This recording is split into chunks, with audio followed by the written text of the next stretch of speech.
Mannarkkad MES higher secondary സ്കൂളിൽ 10ാം class വിദ്യാർത്ഥിയെ സംഘം ചേർന്ന് മർദ്ദിച്ചതായി പരാതി. മുഖത്ത് അടിയേറ്റ വിദ്യാർത്ഥി സ്വകാര്യ ആശുപത്രിയിൽ ചികിത്സയിൽ.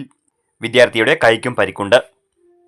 കഴിഞ്ഞ ദിവസം രാവിലെ സ്കൂളിലെത്തിയ മണ്ണാർക്കാട് വിയക്കുറിശി സ്വദേശി കരുവള്ളി മുഹമ്മദ് കെൻസ് റഹ്മാൻ എന്ന കുട്ടിയെയാണ് സ്കൂളിൽ റോസാരിയൻസ് എന്ന ഗ്യാങ്ങിൽപ്പെട്ട 15ഓളം വിദ്യാർത്ഥികൾ മർദ്ദിച്ചതെന്ന് മുഹമ്മദ് കെൻസ് പറഞ്ഞു.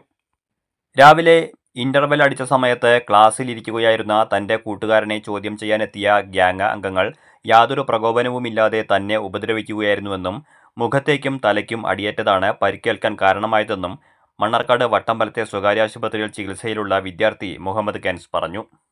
റോസാരിയൻസ്, ചെട്ടിയാർമട, കണിമംഗലം, ട്രേസീൻസ് തുടങ്ങി 10ാം ക്ലാസ് വിദ്യാർത്ഥികൾക്കിടയിൽ പെൺകുട്ടികൾക്ക് ഉൾപ്പെടെ MES സ്കൂളിൽ നിരവധി ഗ്യാങ്ങുകളുണ്ടെന്നും വിദ്യാർത്ഥികൾ പറഞ്ഞു.